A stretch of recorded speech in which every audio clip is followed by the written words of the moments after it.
ನಾವು ತಕ್ಷಣ ಹೇಳ್ಕೊಂಡ್ಬಿಡ್ತೀವಿ, ಹೌದು ನಮ್ದಿದೆ. ಹಾ, ಆಚಾರ ಬಂದಿಲ್ಲ. ಹರೇ ನಮಃ. ಹರೇ ನಮಃ. ಹರೇ ನಮಃ ಆಚಾರ್ಯ. ಹರೇ ನಮಃ. ಹರೇ ನಮ ಗುರುಗಳೇ, ಹರೇ ನಮ. ಹರೇ ನಮಃ. ಶ್ರೀ ಗುರುಭ್ಯೋ ನಮಃ. ಹರಿ ಓಂ. ಶ್ರೀ ಗುರುಭ್ಯೋ ನಮಃ. ಹರಿ ಓಂ. ನಾರಾಯಣಾಯ ಪರಿಪೂರ್ಣ ಗುಣವಾಯ ನಾರಾಯಣಾಯ ಪರಿಪೂರ್ಣ ಗುಣಾರ್ಣವಾಯ ಶೋದಯ ಸ್ಥಿತಿಲಯೋ ನಿಯತಿ ಪ್ರದಾಯ ವಿಶ್ವೋದಯ ಸ್ಥಿತಿ ಲಯ ನಿಯತಿ ಪ್ರದಾಯ ಜ್ಞಾನ ಪ್ರದಾಯ ವಿಬುಧಾಸುರ ಸೌಖ್ಯ ದುಃಖ ಜ್ಞಾನಪ್ರದಾಯ ವಿಬುಧಾಸುರ ಸೌಖ್ಯ ದುಃಖ ಕಾರಣಾಯ ವಿತತಾಯ ನಮೋ ನಮಸ್ತೆ. ಸತ್ಕಾರಣಾಯ ವಿತತಾಯ ನಮೋ ನಮಸ್ತೆ. ಶೇಷವಾಗ್ಜಾಡ್ಯಮಲಾಪಹಂತ್ರಿ ಅಶೇಷವಾಗ್ಜಾಡ್ಯಮಲಾಪಹಂತ್ರೀ ನವಂ ಸ್ಪಷ್ಟ ಸುವಾಕ್ಪ್ರದಾಯಿನಿ ನವಂ ನವಂ ಸ್ಪಷ್ಟ ಸುವಾಕ್ಪ್ರದಾಯಿನಿ ಮೇಹ ಜಿಹ್ವಾಗ್ರ ಸುರಂಗನರ್ತಕೀ ಮಮೇಹ ಜಿಹ್ವಾಗ್ರಸುರಂಗನರ್ತಕೀ ಪ್ರಸನ್ನಾ ವದನಿ ಚ ಮೇ ಶ್ರೀಃ. ಭವ ಪ್ರಸನ್ನಾ ವದನೆ ಚ ಮೇ ಶ್ರೀಃ. ಅಭ್ರಮಂ ಭಂಗರಹಿತಂ ಅಜಡಂ ವಿಮಲಂ ಸದಾ ಅಭ್ರಮಂ ಭಂಗರಹಿತಂ ಅಜಡಂ ವಿಮಲಂ ಸದಾ ಆನಂದತೀರ್ಥಮತಂ ಭಜೆ ತಾಪತ್ರಯಾಪಹಂ. ಆನಂದತೀರ್ಥಮತುಲಂ ಭಜೆ ತಾಪತ್ರಯಾಪಹಂ. ಯಸ್ಯ ವಾಕ್ಕಾಮಧೇನುರ್ನಃ ಕಾಮಿತಾರ್ಥಂ ಯಸ್ಯ ವಾಕ್ಕಾಮಧೇನುರ್ನಃ ಕಾಮಿತಾರ್ಥಾನ್ ಪ್ರಯಚ್ಛತಿ.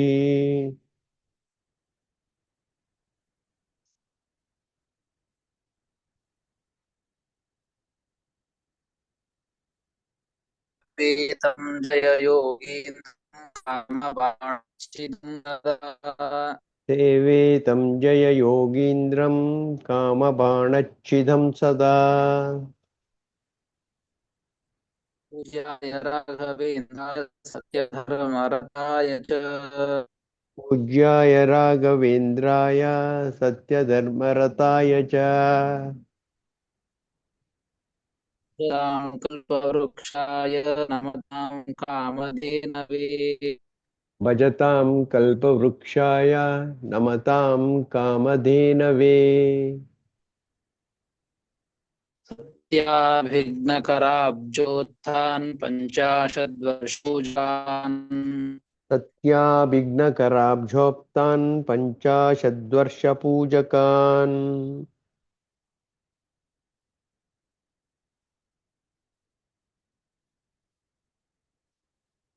ಸತ್ಯಪ್ರಮೋದತೀರ್ಥಾರ್ಯಾನ್ ನೌಮಿ ನ್ಯಾಯಸುಧಾರತಾನ್.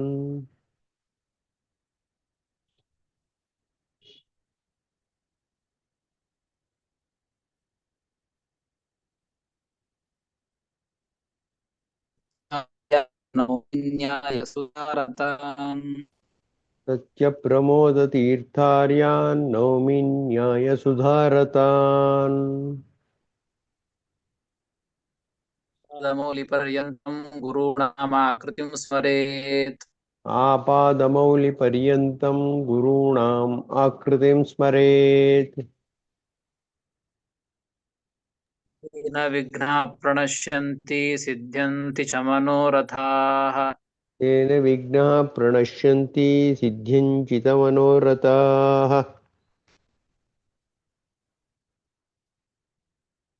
ಗುರುಭ್ಯೋ ನಮಃ ಹರಿ ಓಂ.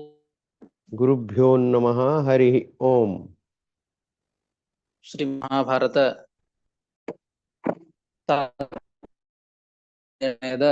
ಮೊದಲನೇ ಅಧ್ಯಾಯ ಸರ್ವಶಾಸ್ತ್ರ ನಿರ್ಣಯ. ಅಧ್ಯಾಯದಲ್ಲಿ ಶ್ರೀಮದಾಚಾರ್ಯರು ವಿಷ್ಣು ಸರ್ವೋತ್ತಮತ್ವವನ್ನು ಹೇಳಿಕೊಡುವಂತಹ ಶಾಸ್ತ್ರಗಳು ಇವು ಪ್ರಮಾಣ ಭರಿತವಾದಂತಹ ಶಾಸ್ತ್ರಗಳು. ಇನ್ನು ಉಳಿದಂತಹ ಎಲ್ಲ ಶಾಸ್ತ್ರಗಳು ಕೂಡ ಅವು ಅನ್ಯಥಾ ಪ್ರತಿಪಾದಕ, ವಿಪರೀತವಾಗಿ ಪ್ರತಿಪಾದಕವಾದ್ದರಿಂದ ಅವೆಲ್ಲವೂ ಕೂಡ ಮೋಹಕ ಶಾಸ್ತ್ರಗಳು ಅಂತ ತಿಳಿಸಿಕೊಡ್ತಾ ಇದ್ದದ್ದು. ಅನೇಕ ಪ್ರಮಾಣಗಳ ವಚನವನ್ನ ಕೊಡ್ತಾ ಇದ್ದದ್ದು ಶ್ರೀಮದಾಚಾರ್ಯರು.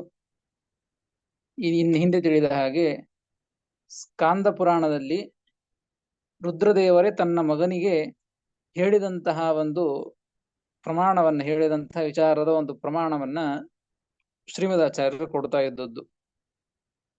ಸ್ವಯಂ ರುದ್ರದೇವರೇ ತನ್ನ ಮಗನಾದಂತಹ ಷಣ್ಮುಖನಿಗೆ ಹೇಳಿದಂತಹ ಒಂದು ಮಾತು. ಮೊನ್ನೆ 53ನೇ ಶ್ಲೋಕ ತಿಳಿದಿತ್ತು. 53ನೇ ಶ್ಲೋಕದಿಂದ 3 ಶ್ಲೋಕಗಳವರೆಗೆ ರುದ್ರದೇವರು ತನ್ನ ಮಗನಿಗೆ ಹೇಳಿದ್ದು. ಪರಮೋ ವಿಷ್ಣುರೇವೈಕಃ ತಜ್ಞಾನಂ ಮುಕ್ತಿ ಸಾಧನಂ ಶಾಸ್ತ್ರಾಣಾಂ ನಿರ್ಣಯಸ್ತ್ವೇಷಃ ತದನ್ಯನ್ ಮೋಹನಾಯಹಿ ಅಂತ ಆ 53ನೇ ಶ್ಲೋಕದಲ್ಲಿ ಭಗವಂತನೊಬ್ಬನೇ ಶ್ರೇಷ್ಠ, ಆ ಒಂದು ಜ್ಞಾನವೇ ಭಗವಂತ ಸರ್ವೋತ್ತಮತ್ವ ಜ್ಞಾನವೇ ಮುಕ್ತಿ ಸಾಧನ, ಎಲ್ಲ ಶಾಸ್ತ್ರಗಳ ನಿರ್ಣಯವೂ ಇದೆ, ಇದನ್ನು ಬಿಟ್ಟು ಬೇರೆ ಎಲ್ಲವೂ ಕೂಡ ಮೋಹನೆಗಾಗಿ ಹೇಳಿದ್ದು ಅಂತ ಸ್ಪಷ್ಟವಾಗಿ ತನ್ನ ಮಗನಿಗೆ ತಿಳಿಸಿಕೊಡ. ಮತ್ತು ಯಾವ ರೀತಿಯಾಗಿ ಜ್ಞಾನಕ್ಕಾಗಿ ಯಾವುದನ್ನ ತಿಳಿದುಕೊಳ್ಳಬೇಕು, ಯಾವುದನ್ನ ತಿಳಿದುಕೊಳ್ಳುವುದಕ್ಕಾಗಿ ಶಾಸ್ತ್ರದಲ್ಲಿ ಹೇಳಿದ್ದು, ಯಾವುದನ್ನ ಮೋಹನಕ್ಕಾಗಿ ಶಾಸ್ತ್ರದಲ್ಲಿ ಹೇಳಿದ್ದು, ಅದಕ್ಕಾಗಿ ಆ ರುದ್ರದೇವರು ತನ್ನ ಮಗನಿಗೆ ಹೇಳುವಂತಹ ಮತ್ತೊಂದು ವಿಚಾರವನ್ನ ಶ್ರೀಮದಾಚಾರ್ಯ ತಿಳಿಸಿಕೊಡುತ್ತಾರೆ. 54ನೇ ಶ್ಲೋಕ. ಜ್ಞಾನಂ ವಿನಾತು ಯಾ ಮುಕ್ತಿ ಜ್ಞಾನಂ ವಿನಾ ತು ಯಾ ಮುಕ್ತಿಃ ಸಾಮ್ಯಂ ಚ ಮಮ ವಿಷ್ಣುನಾ ಸಾಮ್ಯಂ ಚ ಮಮ ವಿಷ್ಣುನಾ ತೀರ್ಥಾದಿಮಾತ್ರತೋ ಜ್ಞಾನಂ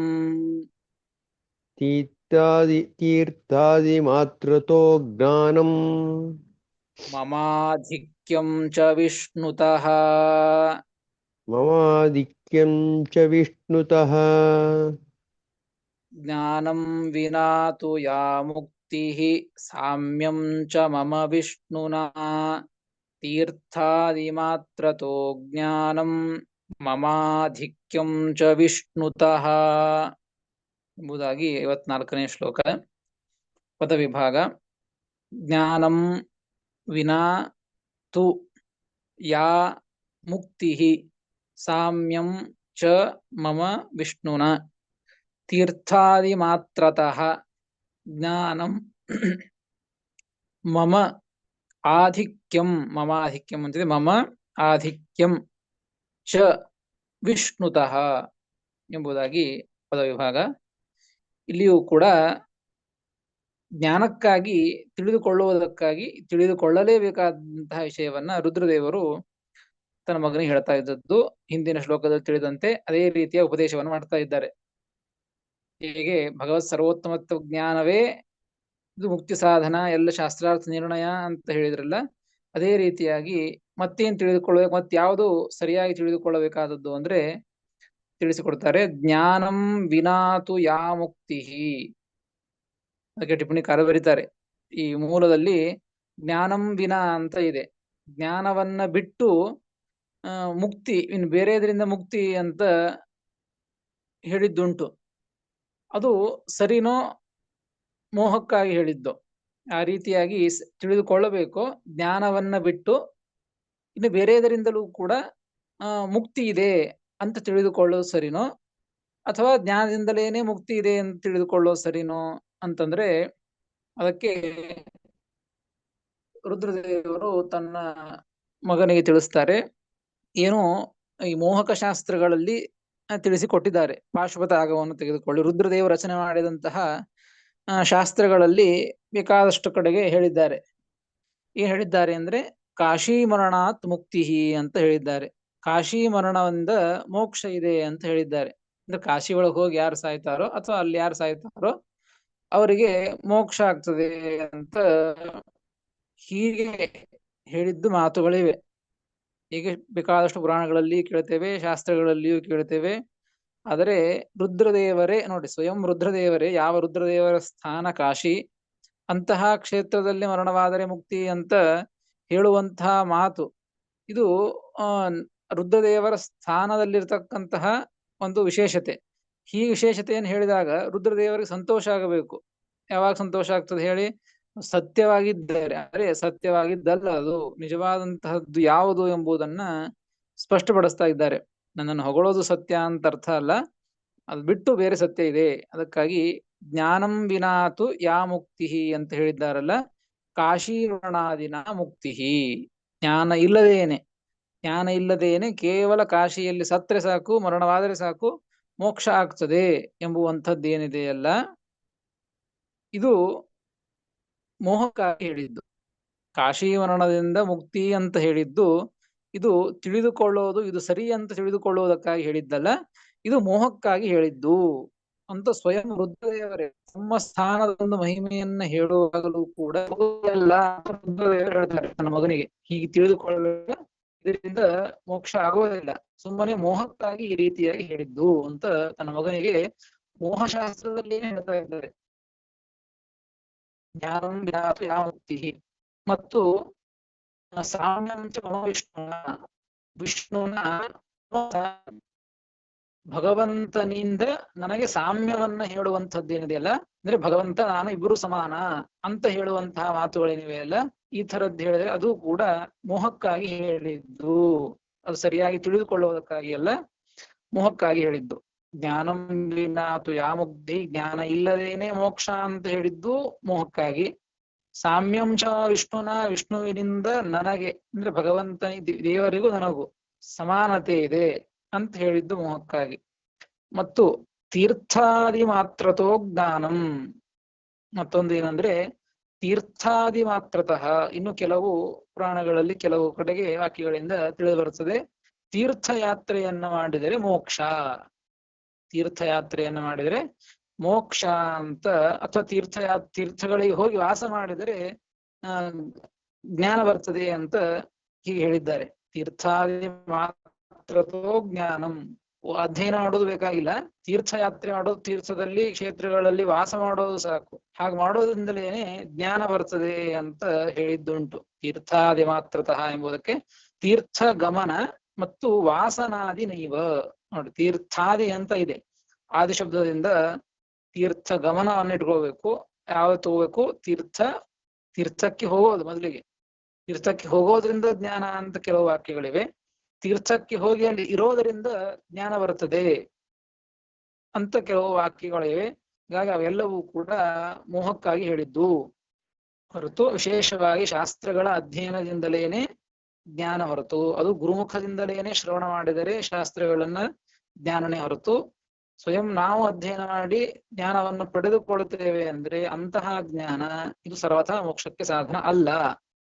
ಹೀಗಾಗಿ ಅವೆಲ್ಲವೂ ಕೂಡ ತೀರ್ಥಯಾತ್ರಾದಿಗಳಿಂದ ಬರುವಂತಹ ಜ್ಞಾನ ಅಂತ ಹೇಳಿದಂತಹ ವಾಕ್ಯಗಳೆಲ್ಲವೂ ಕೂಡ ಮೋಹಕ್ಕಾಗಿ. ಮಮಾಧಿಕ್ಯಂ ಚ ವಿಷ್ಣುತಃ. ಇನ್ನ ಕೆಲವೊಂದ್ ಕಡೆಗೆ ಮೋಹಕ ಶಾಸ್ತ್ರಗಳಲ್ಲಿ ವಿಷ್ಣುತಃ ಮಮಾಧಿಕ್ಯಂ, ಭಗವಂತನಿಂದ ನನಗೆ ಆಧಿಕ್ಯವನ್ನ ಹೇಳಿದ್ದು. ಭಗವಂತನಿಗೆ ವಿಷ್ಣುವಿಗಿಂತಲೂ ಕೂಡ ಶಿವನೇ ಸರ್ವೋತ್ತಮ, ಶಿವನೇ ಉತ್ತಮ, ಶಿವ ಹೆಚ್ಚಿಗೆ ಇದ್ದಂತಹ ವ್ಯಕ್ತಿ ಗುಣಗಳಿಂದ ಎಲ್ಲದರಿಂದಲೂ ಅಂತ ಹೀಗೆ ವಿಷ್ಣುವಿನಿಂದ ಆಧಿಕ್ಯವನ್ನ ಹೇಳಿದಂಥದ್ದೇನಿದೆ ಅಲ್ಲ, ಇದೂ ಕೂಡ ಒಂದು ಮೋಹಕ್ಕಾಗಿ ಹೇಳಿದ್ದು ಅಂತ ತಿಳಿದುಕೊಳ್ಳಬೇಕು ಹೊರತು ಯಥಾರ್ಥವಾಗಿ ಜ್ಞಾನ ಮಾಡಿಕೊಳ್ಳಬಾರದು, ಸರಿ ಅಂತ ತಿಳಿದುಕೊಳ್ಳಬಾರದು. ಅದನ್ನ ಹೇಳಿದ್ದು ಜ್ಞಾನಂ. 4 ಅಂಶವನ್ನ ಈ ಶ್ಲೋಕದಲ್ಲಿ ರುದ್ರದೇವ್ ತಿಳಿಸಿಕೊಟ್ಟಿದ್ದಾರೆ. ಜ್ಞಾನಂ ವಿನಾತು ಯಾ ಮುಕ್ತಿ, ಸಾಮ್ಯಂ ಚ ವಿಷ್ಣುನ, ತೀರ್ಥಾದಿ ಮಾತ್ರತೋ ಜ್ಞಾನಂ, ಮಮಾಧಿಕ್ಯಂ ಚ ವಿಷ್ಣುತಃ ಎಂಬುದಾಗಿ ಅದೇ ರೀತಿಯಾಗಿ ಮುಂದಿನ ಶ್ಲೋಕದಲ್ಲಿಯೂ ಕೂಡ ಮತ್ತೆ ಯಾವುದು ಮೋಹಕ್ಕಾಗಿ ಹೇಳಿದ್ದು, ಯಾವುದನ್ನ ಸರಿಯಾಗಿ ತಿಳಿದುಕೊಳ್ಳಬೇಕು ಎಂಬುದನ್ನ ರುದ್ರದೇವರು ತಿಳಿಸಿಕೊಡ್ತಾ ಇದ್ದಾರೆ ಷಣ್ಮುಖನಿಗೆ. 55ನೇ ಶ್ಲೋಕ. ಅಭೇದಶ್ಚಾಸ್ಮದಾದೀನಾಂ ಅಭೇದಾಶ್ಚಾಸ್ಮದಾದೀನಾಂ ಮುಕ್ತಾನಾಂ ಹರಿಣಾ ತಥಾ ಮುಕ್ತಾನಾಂ ಹರಿಣಾ ತಥಾ ಯಾದಿ ಸರ್ವಂ ಮೋಹಾಯ ಇತ್ಯಾದಿ ಸರ್ವಂ ಮೋಹಾಯ ಕಥ್ಯತೆ ಪುತ್ರನಾನ್ಯಥಾ ಕಥ್ಯತೆ ಪುತ್ರನಾನ್ಯತಾ ಅಭೇದಶ್ಚಾಸ್ಮದಾದೀನಾಂ ಮುಕ್ತಾನಾಂ ಹರಿಣಾ ತಥಾ ಇತ್ಯಾದಿ ಸರ್ವಂ ಮೋಹಾಯ ಕಥ್ಯತೆ ಪುತ್ರನಾನ್ಯಥಾ ಎಂಬುದಾಗಿ 55ನೇ ಶ್ಲೋಕ. ಪದವಿಭಾಗ. ಅಭೇದಃ ಚ ಅಸ್ಮದಾದೀನಾಂ ಮುಕ್ತಾನಾಂ ಹರಿಣಾ ತಥಾ ಇತ್ಯಾದಿ ಸರ್ವಂ ಮೋಹಾಯ ಕಥ್ಯತೆ ಪುತ್ರ ನ ಅನ್ಯಥಾ ಎಂಬುದಾಗಿ ಪದವಿಭಾಗ. ಮತ್ತೇನು ಅಂದ್ರೆ ಹೇಳ್ತಾರೆ, ಅಭೇದಶ್ಚ ಅಸ್ಮದಾದೀನಾಂ ಮುಕ್ತಾನಾಂ ಹರಿಣಾ ತಥಾ. ನೋಡಿ, ಹಿಂದೆ ಒಂದೇದ್ದು ದೇವರಿಂದ ನಮಗೆ ಸಾಮ್ಯ ಅಂತ ಹೇಳುವಂತ ರುದ್ರದೇವರು ಹೇಳಿದ್ದೀನಿ ಶ್ಲೋಕದಲ್ಲಿ, ಸಾಮ್ಯಂ ಚ ಮಮ ವಿಷ್ಣುನ, ದೇವರಿಂದ ನನಗೆ ಸಾಮ್ಯ ಅಂತ ಹೇಳೋದು ಅದು ಮೋಹಕ್ಕಾಗಿ ಹೇಳಿದ್ದು, ಅದು ಅಬದ್ಧನೆ, ಅದು ಸರಿಯಲ್ಲ. ಇನ್ನು ಭಗವಂತನಿಂದ ನನಗೆ ಆಧಿಕ್ಯವನ್ನು ಹೇಳೋದು ಅದು ಕೂಡ ಮೋಹಕ್ಕಾಗಿ ಹೇಳಿದ್ದು, ಅದು ಸರಿಯಲ್ಲ. ಅಷ್ಟೇ ಅಲ್ಲ, ಅದೇ ಶಾಸ್ತ್ರದಾದೀನ ನಮ್ಮೆಲ್ಲರಿಗೂ ಭಗವಂತನಿಂದ ಅಭೇದವನ್ನು ಹೇಳೋದು, ಐಕ್ಯವನ್ನು ಹೇಳೋದು, ರುದ್ರದೇವರು ಒಂದೇ ದೇವರು ಒಂದೇ ಅಂತ ಹೀಗೆ ಹೇಳೋದು. ರುದ್ರದೇವರು ದೇವರು ಸಮಾನ ಅಂತ ಹೇಳಿದ್ದು ಮೋಹಕ್ಕಾಗೇನೆ. ದೇವರು ಭಗವಂತ ಸಮಾನ ಅಂತೂ ಅಲ್ಲ, ಭಗವಂತನಿಗಿಂತ ರುದ್ರದೇವರು ಉತ್ತಮ ಅಂತ ಹೇಳೋದು ಸರಿಯಲ್ಲ. ಇನ್ನು ರುದ್ರದೇವರು ಭಗವಂತ ವಾಯ್ಸ್ ತುಂಬಾ ಕಟ್ ಆಗ್ತಾ ಇದೆ ಆಚಾರ್ಯ, ತುಂಬಾ ಕಟ್ ಆಗ್ತಾ ಇದೆ ವಾಯ್ಸ್. ಅರೇನು ದೇವರು ಮತ್ತು ನಾವೆಲ್ಲರೂ ಕೂಡ ಒಂದೇ, ನಮಗೂ ದೇವರಿಗೂ ಅಭೇದ ಇದೆ ಅಂತ ಹೇಳುವಂತಹ ಏನು ವಾಕ್ಯಗಳು ಮಾತುಗಳಿವೆಯೋ ಅವು ಕೂಡ ಮೋಹಕ್ಕಾಗಿ ಹೇಳಿದ್ದು. ಅಷ್ಟೇ ಅಲ್ಲ, ಮುಕ್ತಾನಾಂ ಹರಿಣಾ ತಥಾ, ಅಮುಕ್ತರಿಗೂ ದೇವರಿಗೂ ಅಭೇದ ಇಲ್ಲ. ಮುಕ್ತರಿಗೂ, ಯಾರು ಮೋಕ್ಷವನ್ನು ಹೊಂದಿದ್ದಾರೋ ಅವರಿಗೆ ಭಗವಂತನಿಗೆ ಐಕ್ಯವನ್ನು ಹೇಳ್ತೀವಿ ಅಂತಂದ್ರೆ, ಮುಕ್ತರಿಗೂ ಭಗವಂತನಿಗೂ ಕೂಡ ಅಭೇದವನ್ನ ಹೇಳುವಂತಹ ಮಾತು ಇದು ಕೂಡ ಸರಿಯಲ್ಲ. ಇತ್ಯಾದಿ ಸರ್ವಂ ಮೋಹಾಯ ಕಥ್ಯತೆ. ನೋಡಿ, ಪುತ್ರ ಅಂತಿದೆ, ರುದ್ರದೇವ ತನ್ನ ಮಗನಿಗೆ ಪುತ್ರ ಅಂತ ಪ್ರೀತಿಯಿಂದ ಕರೆದು ಹೇಳ್ತಾ ಇದ್ದಾರೆ. ಹೇ ಪುತ್ರ, ಈ ಹೇಳ್ತಾ ಇದ್ದದ್ದೆಲ್ಲವೂ ಕೂಡ ಎಲ್ಲ ಹೇಳಿದ್ದೆ ಎದಕ್ಕೆ ಅಂತಂದ್ರೆ, ಇತ್ಯಾದಿ ಸರ್ವಂ ಮೋಹಾಯ, ಎಲ್ಲವೂ ಕೂಡ ಮೋಹಕ್ಕಾಗಿ ಹೇಳಿದ್ದು. ಇತ್ಯಾದಿ ಸರ್ವಂ ಮೋಹಾಯ, ಹಿಂದೆ ಹೇಳಿದಂತಹ 54ನೇ ಮತ್ತು 55ನೇ ಶ್ಲೋಕ, ಎಲ್ಲವೂ ಕೂಡ ಮೋಹಕ್ಕಾಗಿ ಹೇಳಿದ್ದು, ನ ಅನ್ಯಥಾ, ಹೊರತು ಯಥಾರ್ಥ ಜ್ಞಾನವನ್ನು ಪಡೆದುಕೊಳ್ಳುವುದಕ್ಕಾಗಿ ಇವುಗಳನ್ನ ಹೇಳಿದ್ದಲ್ಲ. ಹೀಗಾಗಿ ಇವೆಲ್ಲವೂ ಕೂಡ ಮೋಹಕ್ಕಾಗಿ ಇದನ್ನ ತಿಳಿದುಕೊಳ್ಳಬಾರದು ಎಂಬುದನ್ನ ಸ್ವಯಂ ರುದ್ರದೇವರೇ ತನ್ನ ಮಗನಿಗೆ ಹೇಳಿದಂತಹ ಒಂದು ಸ್ಕಂದ ಪುರಾಣದಲ್ಲಿ ಬಂದಂತಹ ವಚನ. ಹೀಗಾಗಿ ಭಗವಂತನೇ ಸರ್ವೋತ್ತಮ. ಇನ್ನುಳಿದೆಲ್ಲವೂ ಕೂಡ, ಇನ್ನುಳಿದಂತ ಎಲ್ಲ ದೇವತೆಗಳಿಗೆ ಹೇಳುವಂತಹ ಆಧಿಕ್ಯವನ್ನ ಹೇಳುವಂತಹ ಶಾಸ್ತ್ರಗಳೆಲ್ಲವೂ ಕೂಡ ಮೋಹಶಾಸ್ತ್ರಗಳು.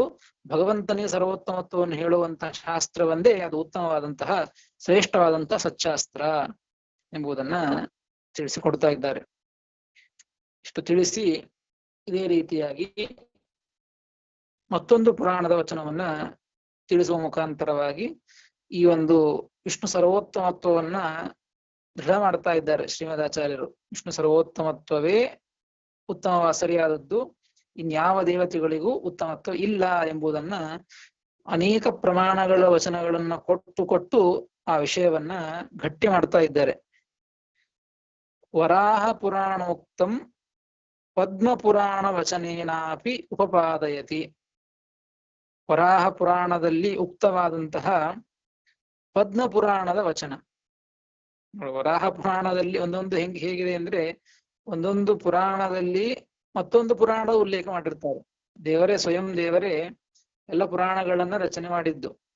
ಆ ರಚನೆ ಮಾಡಿದಾಗಲೂ ಕೂಡ ಒಂದೊಂದು ಪುರಾಣದಲ್ಲಿ ಮತ್ತೊಂದು ಪುರಾಣದ ಒಂದು ವಿಶೇಷತೆಯನ್ನ ತಿಳಿಸಿಕೊಟ್ಟಿರ್ತಾರೆ. ಅದನ್ನ ಇಲ್ಲಿ ಶ್ರೀಮದಾಚಾರ್ಯ ಹೇಳ್ತಾ ಇದ್ದಾರೆ. ವರಾಹ ಪುರಾಣೋಕ್ತಂ, ವರಾಹ ಪುರಾಣದಲ್ಲಿ ಉಕ್ತವಾದಂತಹದ್ದು ಯಾವುದು ಉಕ್ತವಾದದ್ದು ಅಂದ್ರೆ ಪದ್ಮ ಪುರಾಣದ ವಚನ. ಆ ಪದ್ಮ ಪುರಾಣದ ವಚನದಿಂದಲೂ ಕೂಡ ಈಗ ಆ ವಿಷಯವನ್ನ, ಭಗವತ್ ಸರ್ವೋತ್ತಮತ್ವ ವಿಷಯವನ್ನ ಪ್ರತಿಪಾದನೆ ಮಾಡ್ತಾ ಇದ್ದಾರೆ. 56ನೇ ಶ್ಲೋಕ. ಉಕ್ತಂ ಪದ್ಮ ಪುರಾಣೇ ಚ ಉಕ್ತಂ ಪದ್ಮ ಪುರಾಣೇ ಚ ಶೈವ ಏವ ಶಿವೇನ ತು ಶೈವ ಏವ ಶಿವೇನ ತು ಯದುಕ್ತಂ ಹರಿಣಾ ಪೂರ್ವಂ ಯದುಕ್ತಂ ಹರಿಣಾ ಪೂರ್ವಂ ಉಮಾಯೈ ಪ್ರಾಹ ತದ್ಧರಃ ಉಮಾಯೈ ಪ್ರಾಹ ತತ್ಪರಃ ಉಮಾಯೈ ಪ್ರಾಹ ತದ್ಧರಃ ಉಮಾಯೈ ಪ್ರಾಹ ತದ್ದರಃ. ಉಕ್ತಂ ಪದ್ಮ ಪುರಾಣೇ ಚ ಶೈವ ಏವ ಶಿವೇನ ತು ಯದುಕ್ತಂ ಹರಿಣಾ ಪೂರ್ವಂ ಉಮಾಯೈ ಪ್ರಾಹ ತದ್ಧರಃ ಎಂಬುದಾಗಿ 56ನೇ ಶ್ಲೋಕ ಪದವಿಭಾಗ. ಉಕ್ತಂ ಪದ್ಮ ಪುರಾಣೇ ಚ ಶೈವೇ ಏವ, ಶೈವ ಏವ ಅಂತಿದೆ, ಪದಚ್ಛೇದ ಮಾಡಿದಾಗ ಶೈವೇ ಅಂತ ಸಪ್ತಮಿ ವಿಭಕ್ತಿ. ಶೈವೇ ಏವ ಶಿವೇನ ತು ಯದುಕ್ತಂ, ಯತ ಉಕ್ತಂ, ಯದುಕ್ತಂ ಅಂತ ಯತ ಉಕ್ತಂ ಹರಿಣ ಪೂರ್ವಂ ಉಮಾಯೈ ಪ್ರಾಹ ತತ್ ಹರಹ. ಹರಹ ಅಂದ್ರೆ ರುದ್ರದೇವರು. ತತ್ ಹರಹ ಎಂಬುದಾಗಿ ಪದವಿಭಾಗ. ಪದ್ಮ ಪುರಾಣದ ನೋಡಿ, ಇಲ್ಲಿ ಶ್ಲೋಕದಲ್ಲಿ ಶ್ರೀಮದಾಚಾರ್ಯ ಹೇಳಿದ್ದು ಉಕ್ತಂ ಪದ್ಮ ಪುರಾಣೇ ಅಂತ, ಪದ್ಮ ಪುರಾಣೇ ಅಂತ ಹೇಳ್ತಾ ಇದ್ದಾರೆ. ಪದ್ಮ ಪುರಾಣದಲ್ಲಿಯೂ ಈ ವಿಷಯವನ್ನ ಹೇಳಿದ್ದಾರೆ. ಉಕ್ತಂ ಪದ್ಮ ಪುರಾಣೇ ಉಕ್ತಂ, ಪದ್ಮ ಪುರಾಣದಲ್ಲಿಯೂ ಹೇಳಿದ್ದಾರೆ ಅಂತ ಅರ್ಥ. ಪದ್ಮ ಪುರಾಣೇ ಅಂತ ಹೇಳ್ತಾರೆ. ಮತ್ ಮುಂದೆ ನೋಡಿ ಶೈವೇ ಏವ ಅಂತ ಇದ್ದಾರೆ. ಶೈವದಲ್ಲಿಯೂ, ಶೈವ ಪುರಾಣದಲ್ಲಿಯೂ ಅಂತ ಹೇಳ್ತಾ ಇದ್ದಾರೆ. ಅವತಾರಿಕೆಯನ್ನು ಕೊಟ್ಟದೇನು ಪದ್ಮ ಪುರಾಣದ ವಚನದಿಂದಲೂ ಕೂಡ ಈ ವಿಷಯವನ್ನ ಪ್ರತಿಪಾದನೆ ಮಾಡ್ತೇವೆ ಅಂತ ಶ್ರೀಮದಾಚಾರ್ಯ ಹೇಳ್ತಾ ಇದ್ದದ್ದು. ಪದ್ಮ ಪುರಾಣೆ ಅಂತ ಹೇಳಿ ಮತ್ ಮುಂದೆ ಇದೇ ಶ್ಲೋಕದಲ್ಲೇನೆ ಶೈವೇ ಅಂತ ಹೇಳ್ತಾ ಇದ್ದಾರಲ್ಲ, ಅದು ಹೇಗೆ ಅಂತ ಒಂದು ಗೊಂದಲ ಬರ್ತದೆ, ಸಂಶಯ ಬರ್ತದೆ. ಅದಕ್ಕೆ ಸಂಶಯವನ್ನ ಪರಿಹಾರ ಮಾಡ್ತಾ ಇದ್ದಾರೆ. ಪದ್ಮ ಪುರಾಣದಲ್ಲಿ ಶೈವದಲ್ಲಿ ಅಂತಂದ್ರೆ ಎರಡು ಬೇರೆ ಬೇರೆ ಅಲ್ಲ. ಪದ್ಮ ಪುರಾಣದ ಶೈವದಲ್ಲಿ ಅಂದ್ರೆ ಅರ್ಥ ಅಂದ್ರೆ ಟಿಪ್ಪಣಿಕಾರ ನೋಡಿ, ಪದ್ಮ ಪುರಾಣಿ ಕಾಂಡದ್ವಯಂ, ಪದ್ಮ ಪುರಾಣದಲ್ಲಿ 2 ಕಾಂಡಗಳಿವೆ. ಹೇಗೆ ಒಂದೊಂದು ಪುರಾಣದಲ್ಲಿ ಭಾಗಗಳನ್ನ ಮಾಡಿರ್ತಾರೋ ಹಾಗೆ ಈ ಒಂದು ಪದ್ಮ ಪುರಾಣದಲ್ಲಿಯೂ ಕೂಡ 2 ಕಾಂಡಗಳು, 2 ಭಾಗವನ್ನ ಮಾಡಿದ್ದು. ಹೇಗೆ ಗರುಡ ಪುರಾಣದಲ್ಲಿ 3 ಕಾಂಡ ಅಂತ ಕೇಳ್ತೇವೆ, ಹಾಗೆ ಪದ್ಮ ಪುರಾಣದಲ್ಲಿ 2 ಕಾಂಡಗಳು. ಆ 2 ಕಾಂಡಗಳಲ್ಲಿ ತತ್ರ ಪೂರ್ವಭಾಗೆ, ಅದರೊಳಗೆ 1ನೇ ಕಾಂಡದಲ್ಲಿ ಅಂತ ಅರ್ಥ, ಶಿವೋತ್ಕರ್ಷ ಪ್ರತಿಪಾದಕತ್ವಾತ್. ಆ ಪೂರ್ವ ಭಾಗದಲ್ಲಿ ಅಂದ್ರೆ ಮೊದಲನೇ ಕಾಂಡದಲ್ಲಿ ಏನ್ ಹೇಳಿದ್ದಾರೆ ಅಂದ್ರೆ ರುದ್ರದೇವರ ಉತ್ಕರ್ಷವನ್ನ ಪ್ರತಿಪಾದನೆ ಮಾಡಿದ್ದಾರೆ. ಅಲ್ಲಿ ರುದ್ರದೇವರೇ ಸರ್ವೋತ್ತಮ ಅಂತನ್ನೋ ಹಾಗೆ ಅಲ್ಲಿ ಪ್ರತಿಪಾದನೆಯನ್ನ ಮಾಡಿದ್ದು. ಹೀಗಾಗಿ ಆ ಕಾಂಡವನ್ನ ಶೈವ ಪದ್ಮ ಪುರಾಣ ಅಂತ ಕರೆದದ್ದು. ಶೈವ ಕಾಂಡ, ಪದ್ಮ ಪುರಾಣದಲ್ಲಿ ಪೂರ್ವ ಭಾಗವನ್ನ ಶೈವ ಕಾಂಡ ಅಂತ ಕರೆದದ್ದು. ಹೀಗಾಗಿ ಅದಕ್ಕಾಗಿ ಶ್ರೀಮದಾಚಾರ್ಯರಲ್ಲಿ ಉಕ್ತಂ ಪದ್ಮಪುರಾಣೇ ಚ ಶೈವೇ ಅಂತಂದಿದ್ರೆ ಶೈವ ಅಂದ್ರೆ ಪದ್ಮಪುರಾಣದ್ದೇ ಭಾಗ, ಪದ್ಮಪುರಾಣದ ಪೂರ್ವ ಭಾಗ ಅಂತ ಅರ್ಥ, ಪೂರ್ವಕಾಂಡ ಮೊದಲನೆಯ ಕಾಂಡ ಅಂತ ಅರ್ಥ. ಹೀಗಾಗಿ ಬೇರೆ ಬೇರೆ ಅಂತ ಅರ್ಥ ಅಲ್ಲ, ಒಂದೇ ಪುರಾಣ, ಪದ್ಮಪುರಾಣದ ಶೈವಕಾಂಡದಲ್ಲಿ ಅಂತ ಅರ್ಥ. ಪದ್ಮಪುರಾಣೆ ಆ ಶೈವಕಾಂಡದಲ್ಲಿ ಶಿವೇನ ಪೂರ್ವೋಕ್ತಂ ಅರ್ಥಜಾತಂ ಉಕ್ತಮಸ್ತಿ, ರುದ್ರದೇವರೇ ಹೇಳಿದಂತಹ ಮಾತನ್ನ ತಿಳಿಸ್ತಾ ಇದ್ದಾರೆ. ಆ ಶೈವ ಪುರಾಣದಲ್ಲಿ ಏನ್ ಹೇಳ್ತಾ ಇದ್ದಾರೆ ಅಂದ್ರೆ, ರುದ್ರದೇವರು ತನ್ನ ಹೆಂಡತಿ ಪಾರ್ವತೀ ದೇವಿಗೆ ಹೇಳಿದಂತಹ ಮಾತನ್ನ ತಿಳಿಸ್ತಾ ಇದ್ದದ್ದು ಅಂತ ಹೇಳಿದ್ದು. ಅದು ಯಾವ ಶ್ಲೋಕ ಅಂದ್ರೆ ಮುಂದಿನ ಶ್ಲೋಕಗಳು, ಇದೇ ಶ್ಲೋಕ ಅಲ್ಲ.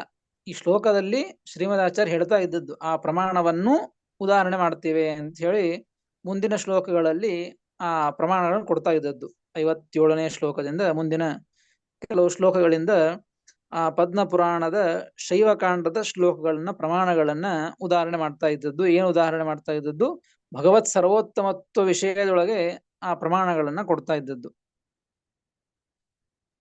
ಆದರೆ ಒಂದು ಪ್ರಶ್ನೆ ಏನು ಅಂದ್ರೆ, ಇಲ್ಲಿ ಹೇಳ್ತಾ ಇದ್ದದ್ದು ಉಮಾಯೈ ಪ್ರಾಹತದ್ಧರಃ ಅಂತ ಇದೆ ನೋಡಿ, ಕೊನೆಯ ಪಾದ ಉಮಾಯೈ ಪ್ರಾಹತದ್ಧರಃ ಅಂತ ಇದೆ. ರುದ್ರದೇವರು, ಹರಹ ರುದ್ರದೇವರು ಉಮಾಯೈ ಪ್ರಾಹ, ತನ್ನ ಹೆಂಡತಿಯಾದಂತಹ ಪಾರ್ವತೀ ದೇವಿಗೆ ಹೇಳಿದಂತಹ ವಿಚಾರ ಅಂತ ಹೇಳ್ತಾ ಇದ್ದದ್ದು. ಮತ್ತೆ ಅದೇ ಹಿಂದಿನ ಪಾದ ನೋಡಿ, ಯದುಕ್ತಂ ಹರಿಣ, ಭಗವಂತನಿಂದ ಹೇಳಲ್ಪಟ್ಟದ್ದು ಅಂತ ಹೇಳ್ತಾ ಇದ್ದಾರೆ. ಅಂದ್ರೆ ಉಕ್ತಂ ಪದ್ಮಪುರಾಣೇ ಶೈವೇ ಶಿವೇನತು, ಪದ್ಮಪುರಾಣ ಶೈವಕಾಂಡದಲ್ಲಿ ಶಿವೇನತು, ಶಿವರಿಂದಲೇನೆ ರುದ್ರದೇವರಿಂದಲೇನೆ ಹೇಳಲ್ಪಟ್ಟದ್ದು ಅಂತ ಹೇಳಿ, ಯದುಕ್ತಂ ಹರಿಣಾ ಪೂರ್ವಂ, ಏನು ಮೊದಲಿಗೆ ಭಗವಂತನಿಂದ ಹೇಳಲ್ಪಟ್ಟಿತ್ತೋ ಅಂತಹ ವಿಷಯವನ್ನ ರುದ್ರದೇವರು ಪಾರ್ವತೀ ದೇವಿಗೆ ಹೇಳಿದ್ದು ಅಂತ ತಿಳಿಸಿಕೊಡ್ತಾ ಇದ್ದಾರೆ. ನನು ತರ್ಹಿ ಅತ್ರ ತತ್ರ ಶಂಭೋ ಇತಿ ಸಂಬೋಧನಂ ಕಥಂ ಇತ್ಯತಃ ಆಹ, ಅದನ್ನೇ ಉತ್ತರವನ್ನು ಕೊಟ್ಟದ್ದು. ಮುಂದೆ ನೋಡಿ, ಮುಂದಿನ ಶ್ಲೋಕಗಳಲ್ಲಿ ಪ್ರಮಾಣವನ್ನ ಕೊಟ್ಟದ್ದು, 57ರಿಂದ ಪ್ರಮಾಣವನ್ನ ಶ್ರೀಮದಾಚಾರ್ಯ ಕೊಡ್ತಾ ಇದ್ದದ್ದು. ಆ ಪ್ರಮಾಣ ನೋಡಿ, ಮುಂದಿನ ಶ್ಲೋಕ ನೋಡಿದಾಗ ತ್ವಾಮಾರಾಧ್ಯ ತಥಾ ಶಂಭೋ ಅಂತ, ಶಂಭೋ ಅಂತ ರುದ್ರದೇವರಿಗೆ ಸಂಬೋಧನೆಯನ್ನ ಮಾಡಿ ಹೇಳ್ತಾ ಇದ್ದಂತಹ ವಿಚಾರ ಅದು. ಶಂಭೋ ಅಂತ ರುದ್ರದೇವರಿಗೆ ಹೇಳುವಂತಹ ವಿಚಾರ ಇದ್ದಾಗ ಶ್ರೀಮದಾಚಾರ್ಯ ಹೇಳ್ತಾ ಇದ್ದದ್ದು ಇಲ್ಲಿ ಏನು, ರುದ್ರದೇವರು ಪಾರ್ವತೀ ದೇವಿ ಹೇಳಿದಂತಹ ವಚನವನ್ನ ಕೊಡ್ತೇವೆ ಅಂತ ಹೇಳ್ತಾ ಇದ್ದದ್ದಲ್ಲ ಅಂತಂದ್ರೆ, ಅದಕ್ಕೆ ಉತ್ತರವನ್ನು ಕೊಟ್ಟು ಶ್ರೀಮದಾಚಾರ್ಯರು, ರುದ್ರದೇವರೇ ಪಾರ್ವತೀ ದೇವಿ ಹೇಳಿದ್ದು, ಅದರೊಳಗೆ ಎರಡು ಸಂಶಯ ಇಲ್ಲ. ಆದರೆ ರುದ್ರದೇವರು ಹೇಗೆ ಹೇಳಿದ್ದು ಅಂದ್ರೆ, ಅದಕ್ಕಿಂತ ಮುಂಚೆ ಯದುಕ್ತಂ ಹರಿಣಾ ಪೂರ್ವಂ, ಯಾವ ಭಗವಂತ ಹರಹ ಯದ್ ಹರಿಣಾ ಪೂರ್ವಂ ಸ್ವಸ್ಯ ಉಕ್ತಂ, ಆ ಭಗವಂತನಿಂದ ತಾನು ಕೇಳಿಸಿಕೊಂಡಿದ್ದನಲ್ಲ ಅದೇ ವಿಷಯವನ್ನೇ ತದ್ ಉಮಾಯೈ ಪ್ರಾಹ ಅಂತ ಅರ್ಥ. ಅದನ್ನೇ ರುದ್ರದೇವರು ಪಾರ್ವತೀ ದೇವಿಗೆ ಹೇಳಿದ್ದು.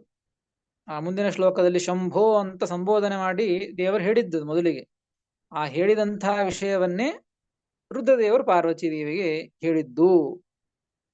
ತೇನ ಹರಿವಾಕ್ಯತ್ವಾತ್, ಆ ಮುಂದಿನ ಕೊಡುವಂತಹ ಏನು ವಾಕ್ಯಗಳು, ವಚನಗಳು, ಪ್ರಮಾಣಗಳಿವೆ ಅಲ್ಲ, ಅದು ಮೊದಲಿಗೆ ಭಗವಂತನ ಮಾತೇ, ಭಗವಂತನ ಮಾತೆ ಮುಂದೆ ರುದ್ರದೇವರು ಪಾರ್ವತೀ ದೇವಿಗೆ ಹೇಳಿದ್ದು. ಹೀಗಾಗಿ ಭಗವಂತನ ಮಾತಾದ್ದರಿಂದಾಗಿ ತೇನ ಹರಿವಾಕ್ಯಾತ್, ಭಗವಂತನ ವಾಕ್ಯವಾದ್ದರಿಂದ ಶಂಭೋ ಇತಿ ಸಂಬೋಧನಂ ಘಟತೆ. ಮುಂದಿನ ಶ್ಲೋಕದಲ್ಲಿ ಶಂಭೋ ಅಂತ ರುದ್ರದೇವರಿಗೆ ಏನು ಸಂಬೋಧನೆಯನ್ನ ಮಾಡಿ ಅದು ಯುಕ್ತವೇ ಆಗ್ತದೆ. ಯಾಕೆಂದ್ರೆ ಭಗವಂತನೇ ಮೊದಲಿಗೆ ರುದ್ರದೇವರಿಗೆ ಹೇಳಿದ್ದು, ಅದಕ್ಕಾಗಿ ಶಂಭೋ ಅಂತ ಸಂಬೋಧನೆ ಮಾಡಿ ಹೇಳ್ತಾ ಇದ್ದರಿಂದಾಗಿ ಯಾವ ಅಪತ್ತಿಯೂ ಇಲ್ಲ. ಆ ಒಂದು ಪದ್ಮಪುರಾಣದ ಶೈವ ವಚನವನ್ನ ಆ ರುದ್ರದೇವರ ಒಂದು ಏನು ಪಾರ್ವತೀ ದೇವಿ ಹೇಳಿದಂತಹ ವಿಚಾರ, ಮೊದಲಿಗೆ ಭಗವಂತ ರುದ್ರದೇವರು ಹೇಳಿದಂತಹ ಒಂದು ವಿಚಾರ, ಭಗವತ್ವನ್ನ ಆ ಪದ್ಮಪುರಾಣದ ವಚನವನ್ನ ಮುಂದಿನ ಶ್ಲೋಕಗಳಲ್ಲಿ ಶ್ರೀಮದಾಚಾರ್ಯರು ಕೊಡ್ತಾ ಇದ್ದಾರೆ. ಆದ್ದರಿಂದಾಗಿ ಈ ಅನೇಕ ಪ್ರಮಾಣಗಳಿಂದಾಗಿ ಭಗವತ್ ಸರ್ವೋತ್ತಮತ್ವವೇ ಸಿದ್ಧವಾಗುತ್ತದೆ ಎಂಬುದನ್ನ ತಿಳಿಸಿಕೊಡ್ತಾ ಇದ್ದಾರೆ. ಇನ್ಯಾವ ಭಗವಂತನಿಗೆ ಸರ್ವೋತ್ತಮತ್ವವನ್ನ ಹೇಳದೆ ಅನ್ಯ ದೇವತೆಗಳ ಸರ್ವೋತ್ತಮತ್ವವನ್ನು ಹೇಳುವಂತ ಎಲ್ಲ ಶಾಸ್ತ್ರಗಳು ಕೂಡ ಅವು ಮೋಹಕ ಶಾಸ್ತ್ರ ಅಂತ ತಿಳಿಯಬೇಕು ಎಂಬುದನ್ನ ಮತ್ತೆ ಮುಂದಿನ 3-4 ಶ್ಲೋಕಗಳಿಂದ ಶ್ರೀಮದಾಚಾರ್ಯರು ಆ ಪದ್ಮಪುರಾಣ ವಚನವನ್ನು ಕೊಟ್ಟು ಅದನ್ನ ದೃಢ ಮಾಡ್ತಾ ಇದ್ದಾರೆ. ಅದನ್ನ ಮತ್ತೆ ನಾಳೆ ತಿಳಿಯೋಣ ಅಂತ ಹೇಳ್ತೇನೆ. ಶ್ರೀಕೃಷ್ಣಾರ್ಪಣಮಸ್ತು. ಹರಯೇ ನಮಃ.